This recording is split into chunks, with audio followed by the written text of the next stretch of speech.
আপনি কি জানেন নওগাঁর মাটিতে এমন একটি জমিদার বাড়ি আছে যার সদর দরজা দিয়ে তাকালেই দেখা যেত নদীর অপরূপ সৌন্দর্য, যেখানে সন্ধ্যার বাতাসে ভেসে আসতো ছোট যমুনার ঢেউয়ের শব্দ, আর প্রাসাদের বারান্দায় বসে জমিদার দেখতেন সূর্যাস্তের রক্তিম আভা। এতক্ষণ আপনারা হয়তোবা বুঝতে পেরেছেন আমি কোন জমিদার বাড়ির কথা বলছি। আর যদি না বুঝে থাকেন তাহলে ভিডিওটা প্রথম থেকে শেষ পর্যন্ত দেখতে থাকুন, আশা করছি বুঝতে পারবেন। প্রিয় বন্ধুরা, কত সুন্দর একটা পরিবেশ চিন্তা করে দেখেন। এই নদীর পাড়েই ঠিক কিন্তু এই জমিদার বাড়িটা। আর এখন বর্তমানে এটা শোলগাছি উচ্চ বিদ্যালয়। এখন এই উচ্চ বিদ্যালয়ের ঠিক ওই পাশটাই জমিদার বাড়ির ধ্বংসাবশেষ এখনো দেখা যাচ্ছে। তো আরো ভিতরে আপনাদের গিয়ে আমি সম্পূর্ণটা দেখানোর চেষ্টা করব যে আরো কি কি আপনাদের দেখানো যায়।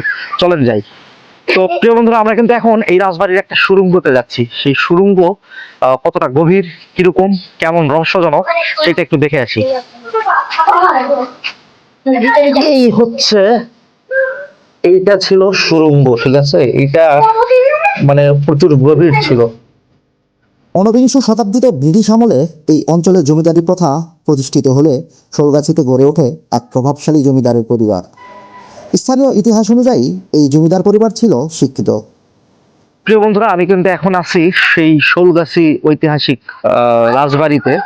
তো রাজবাড়িটি আপনাদের পুরোটাই ঘুরিয়ে দেখাবো। চলুন ভিতরে যাই, ভিতরে গিয়ে দেখি যে রাজবাড়ির এখন বর্তমানে কি অবস্থা। এই জমিদার শুধু প্রভাবশালী ছিলেন না, সমাজ কল্যাণমূলক কাজেও তার অংশ ছিল চোখে পড়ার মতো। তারা শুধু খাজনা আদায় করতেন না, এলাকার রাস্তা, পুকুর, মসজিদ ও শিক্ষা প্রতিষ্ঠান গড়ে তুলতেও ভূমিকা রাখতেন। জমিদারের নাম নিয়ে বিভিন্ন মত থাকলেও ধারণা করা যায় পরিবারটি ছিল স্থায়ীভাবে অত্যন্ত সম্মানিত ও প্রভাবশালী। তাদের প্রশাসনিক কার্যক্রম পরিচালিত হতো এই প্রাসাদ থেকেই।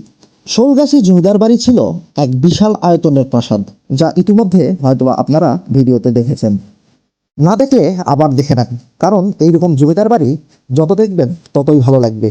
আমি এই রাজবাড়িতে হাঁটছি আর চিন্তা করছি সেই পুরাতন দিনের কথা। তার ভিতরে আমার কিছু ছোট বন্ধুদের সাথে দেখা হয়ে গেল। তোমাদের বাসা কোথায়? এখানে? আমার এই ছোট বন্ধুগুলোই আজকের এই জমিদার বাড়িটি আমাদের ঘুরিয়ে দেখাবে। আমরা একটা সিঁড়িতে যাচ্ছি, তো প্রচন্ড নাকি অন্ধকার। তো চলুন যাই, একটু ঘুরে দেখি।